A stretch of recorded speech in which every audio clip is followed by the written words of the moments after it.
uncle's house. Hello everybody, welcome back to the V-Belt and Son YouTube channel. My name's Sam. I'm headed down to my buddy's place because he just picked up a brand new TL12. Ironically enough, probably like 2 months ago, there he is right there. I don't know if you guys see him up there. That'll be easy enough to follow him. Ironically enough, he got a super good deal on a Kubota 95 with the mulcher head and the diamond seat trailer. Well, the Kubota has already failed at 800 hours. It's not doing good. Not only is it not doing good because it broke down, not making him money. That's wide open. Yeah. RPM's wide open, and that's high flow head on. Yep. We're at max hydraulic high flow settings. Now we're bouncing on the needle. It's turning at like 300. And even if I just pull the arms up a little, watch the gauge. Pull it up, hold it. Now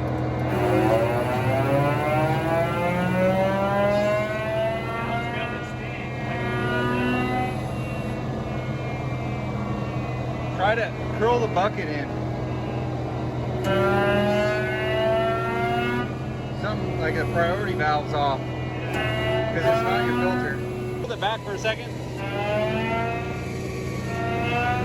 Let it wind up. Is that all it's got?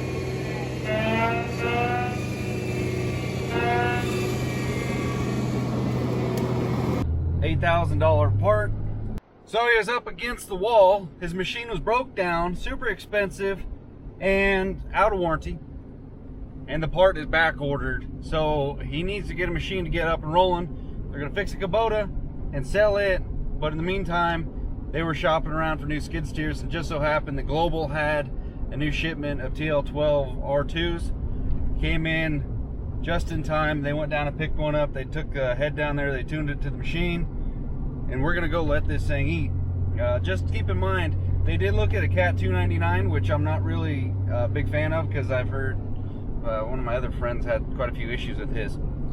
He it's $40,000 more for the Cat, and obviously not going with another Kubota because this one already broke down. So let's go see what this brand new 2021 12 can get going here.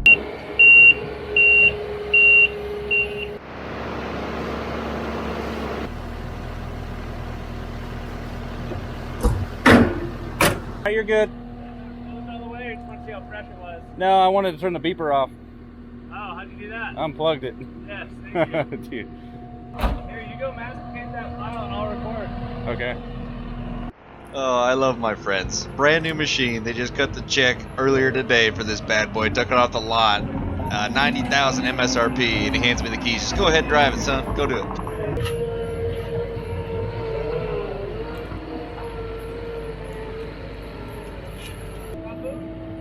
He's in the truck.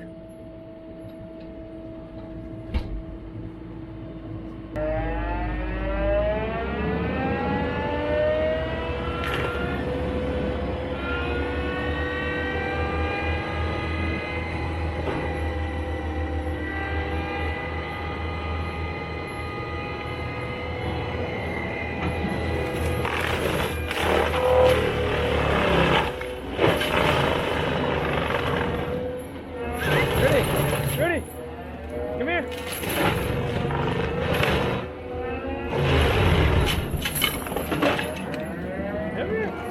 Alright guys, gonna jump in here real quick, and yep, Stick almost took out the cameraman. That just happened. But what I'm doing, bogging it here, I'm not saying I'm the best operator in the world running a skid steer masticator, but I want to see how it behaves, being that it's a 2021 machine compared to our 2018. If it's recovery time, if it will rebuild its composure quicker or slower once the head is bogged down. So that's why I'm doing that right there. And you know, we have literally the same exact setup, but his is just brand new. That's why I'm bogging it down. I want to see how it behaves.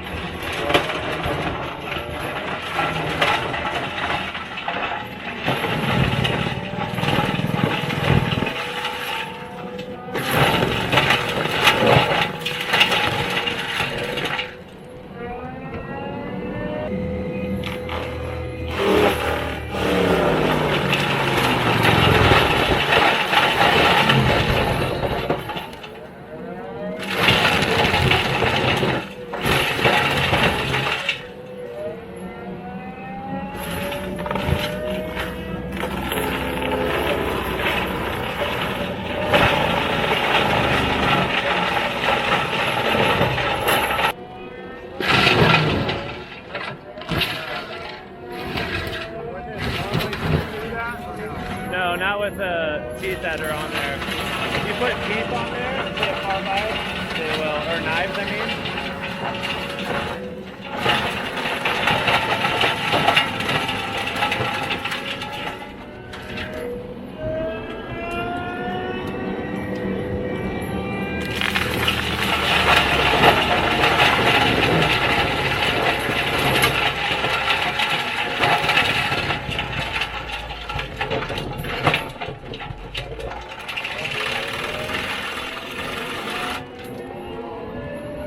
You should shut it off and tell me what's different.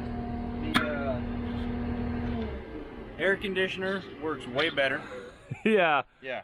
I was Air getting cold conditioners- already when I used it earlier today. At first it was like pointed at like one elbow, and then I pointed it towards my shoulders. Air conditioner, big improvement. The door, it was already awesome before, but now it's got an actual easier button, and it seems like it lifts a lot easier than the older one. Which the older one's only 2 years old, but yeah, I think it feels like it's got better power than the other one. So this is a 2020? I think so. It's 2020 or 2021. It didn't say on the paperwork, and the sticker doesn't say anything either. So because the mine's a 18. We bought it in 19, and dude, this thing feels like. I feel like it was sending chips further than my Kubota was, but who knows how long it was going downhill. Yeah, I like this. This is nice. You only got the one circuit though. What's that mean? You only got the high flow. So you got robbed. No, I don't think it matters. Is that something you can change? I think it's just another circuit that's added in somewhere. Okay. The trying to think of how. What do you mean? So it'll only do a masticating head? It won't do like No. a 6-way blade or something? You can put that on. That's what. But for like what we have, instead of having the electronics to open the hood, borrowing pressure off of the flow, we have the other set of hookups, so you can. It'll open the door with its own. I don't hydraulics. actually know what the purpose or the benefit to having it, but I was just, when I saw you unloading it, I was like, what are we missing here? Because that arm looked naked without that on there. Okay. But, no, dude, this thing's sweet. I like it. Just driving it for 5 minutes, I can already tell that it does pull better than the older one. So they did some kind of improvement. That's cool. It's gonna make it makes the head feel like it's new again. Yeah, dude, it's like looking out all the glass. Everything's super clean. It's not scratched yet. Yeah, it's so nice driving something new. So, and yeah, you're right about the head. The head's got pushing 1,000 hours on it now, and it doesn't even feel like it with a brand new machine throwing it around. Yeah. And I like have it. a fresh set of knives. If I had fresh knives on that, I could take that stump right out. For a skid steer, battling a decent size, is that pine stump? Yeah. And it was alive. It got cut down Saturday.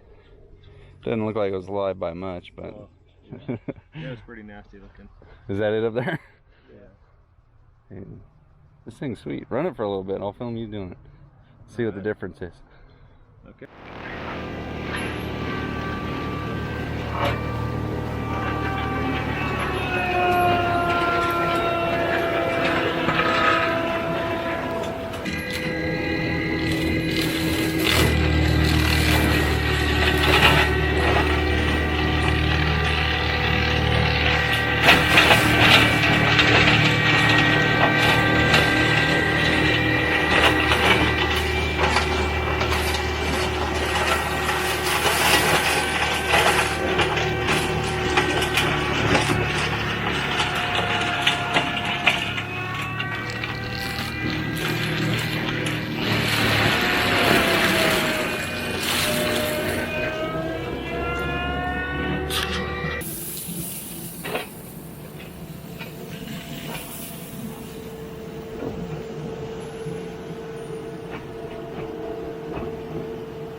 I can see your like shirt is just, Yeah, it's like you're in a windstorm in there. Yeah.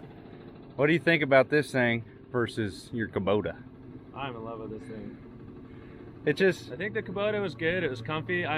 Last week I had a Bobcat T870, and I hated that thing. The seat was just bolted straight to the frame, I think. So I was like riding a piece of steel all day. Super uncomfortable. The pads on the arms were all hard and everything. So this and the Kubota are way more comfortable to sit in. They both have the bouncy seat, which is good. That's what you want. Yeah. But yeah, this is so much nicer than the Kubota. And the Kubota only had 800 hours on it, but yeah, it's brand new. It's a noticeable difference. For some reason with the 12, like the first time I drove one, I just kind of like, oh, I'm gonna try one out just to see. And I was like, you know what, I had fun in that machine, and I look forward to like driving one again. That was before we bought one or anything, just at a demo.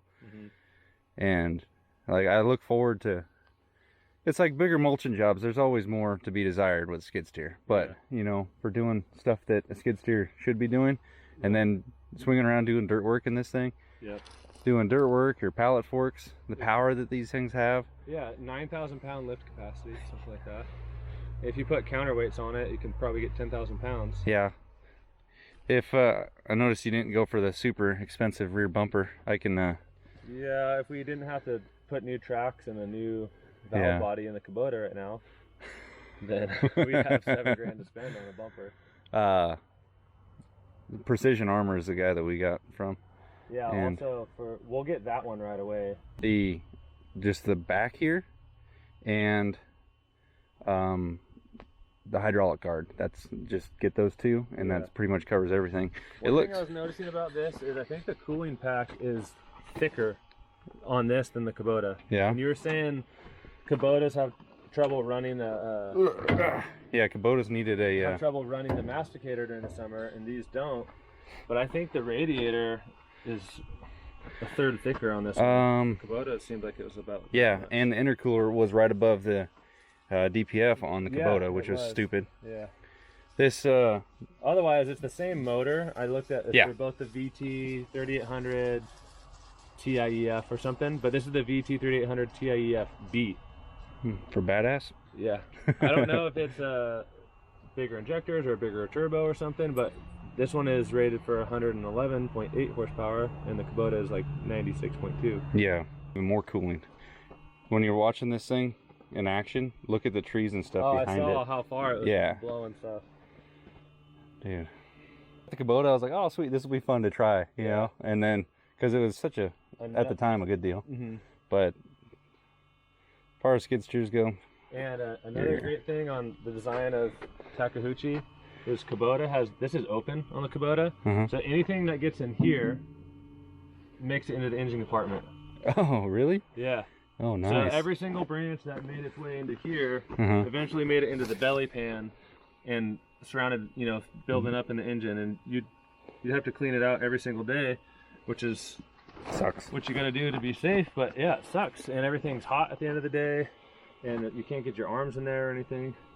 So this is all closed off, so whatever does make it in there isn't gonna make it. It just ends up right there, and then you can. Yeah. Oh yeah. Yep. And then on this side, it's got a little cover on it. I don't know. Also, Kubota. This door sat up to here, so everything would go and just build up right here, and eventually start covering your whole entire fan. And this has at least a better chance of working its way off because it doesn't have a lip. So all those little things, at least for masticating, this makes sense. Yeah. Reason, because people will ask, why not the V2? The vertical lift compared to the radial? Oh yeah. The conventional? Because the radial doesn't have all the openings like the V2 does. That's what the Kubota had also. So when you're going in the brush, less chance of stuff falling in there if you don't have down funnel like this, catching everything. That's a correct up. That's the way funnels normally work. Yes, it is a funnel. Yeah. But all right. Well, switch it over to the bucket and do whatever else you're gonna do this. I just want to see it do some dirt work or something. Oh. Danger. Avoid death. Okay. Look at all that leg room. How tall are you? 6'3". You fit in there decently. Oh, I feel fine, yeah. I didn't realize how far the seat went back. Another thing that's nice is that this comes all the way forward. Oh. So the Kubota, it stopped about like right here. And if you're trying to get those access panels out for cleaning your air filter on the AC, the seat was in the way. And on the seat, 2 of the bolts are facing up, and you do from here, and the other 2 bolts in the seat are on the bottom of the cab. Hopefully you don't have to mess with that crap. If you do have to, you take it back to Global. Bump into his brand new truck. Try to bump into something back there. That thing just went to the dealer again. Just put it this way, there's a lemon law lawyer involved. That's a bummer, because that truck is freaking awesome. Love the Ram 3500 dually. Crew cab long bed setup, and he's got himself a Diamond C Takeuchi with an FE. I love it when a plane comes together. So aside from the truck acting up, I think his whole setup is going to be awesome. So everybody, my 100% honest opinion, that is like the best setup for like everything. Have yourself a skid steer, good trailer that's got the rating to haul that skid steer, and a good truck to pull it around. That's a combination. That's the business starter combo kit right there. If I were to recommend a setup, it's that exact setup right there, with probably like a 12 to 16,000 pound Mini X. And if you had those 2 machines, that bumper pull 3500, you could tackle a lot of jobs. And Garrett's already got a lot of business lined up, so he needed to get that 12, so everything was rocking and rolling. Because the Kubota, it's funny, people defended the Kubota even though it was kind of broke down when he first got it. Now it's officially broke down and pushing near a $10,000 bill for parts to get it fixed. Oh man, Takeuchi, it's got warranty. Global will take care of it just like I did ours. All I had was an emissions issue so far at 500 plus hours. We don't use it a ton, but man, whatever. Hopefully you guys enjoyed. Thanks for watching. We'll see you on the next one. Later. Alrighty guys and gals, got a couple things I want to talk to you about. Some stuff that's been kind of lingering in the back of my mind. Not really bothering me, but just some stuff I want to clear the air on. 99% of my videos, the first initial thing I like to do with the videos is have some educational value in it. So if you're possibly in the market to buy whatever item I'm featuring on that video, skid steer, excavator, trailer, truck, whatever it is, I want you to come away from my video with more information than you did when you started the video. That could be some negative information, basically saying, well, maybe that thing's not going to work for what I want. Hopefully you watch what we got and go, dang, I like that thing. Maybe I'll buy one of those. I see the benefits of it. He showed us some other stuff. And aside from watching the machine work for a couple minutes, I like to have actual conversations about it at the end of it. See what the operator's initial response when he clammed out of the machine, how the air conditioned, how comfortable was the machine. Stuff that a lot of people fail to talk about.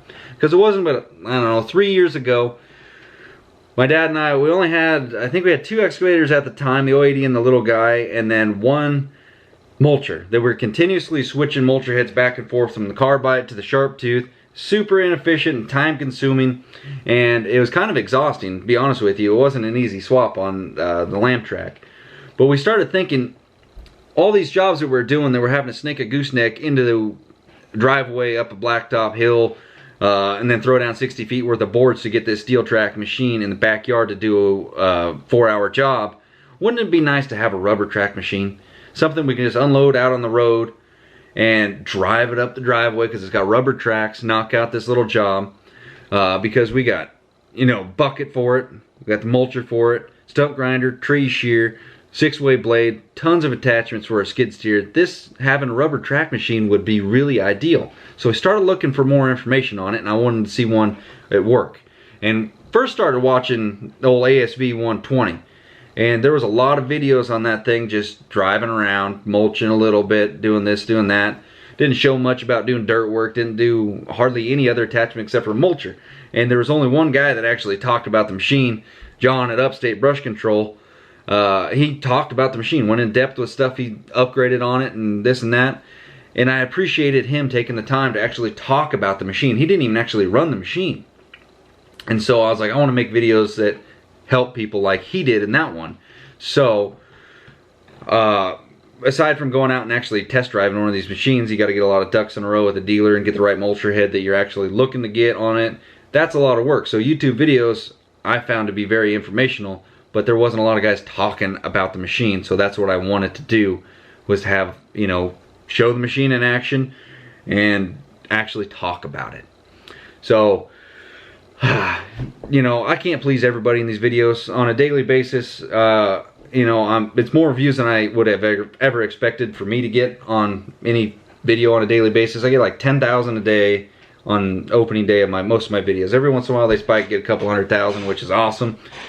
But people talk about too much music, not enough B-roll, you know, not enough outside the cab, too much something they don't like. Yeah, 10,000 people. Imagine 10,000 people out on your yard, out on your lawn. How are you gonna win everybody's heart? And you know, I know 10,000 people is not a lot of people for YouTube views, but it's hard to just be like, oh, I can make everybody happy. But I try my best. Negative comments are kind of brushed off, and I take them kind of as a positive one, and just constructive criticism, like, man, maybe I need to work on that. But I'll tell you this much: I have not remembered one negative commenter's username. I remember pretty much everybody that comments something positive. And yeah, I appreciate you guys. But I just wanted to say that. And you know, I have a DJI camera on a stick that extends and a drone. I am by no means a professional cameraman. I make these videos as a hobby. This video here, it was 5 o'clock after work. I was headed home, called Garrett and said, hey, what are you doing with that machine? He said, oh, I'm headed over to our buddy's house. You want to come hang out? I said, sure. Happened to have the camera, knocked out a little edit. Hopefully I spread some information for you guys, because if each one of my videos helped one person, I got like 500 videos now. Hopefully I helped 500 people. But check out Global Machinery Sacramento. They got one in Colorado and they got one in Idaho. Check them out. Let them know I sent you. And also, if you buy a Diamond C, let them know I sent you as well. And anybody else that I helped with the video. I appreciate you guys, and just be nice, spread the knowledge, and we'll see you guys on the next one. Sorry for the long-winded outro. I lost my voice. See ya.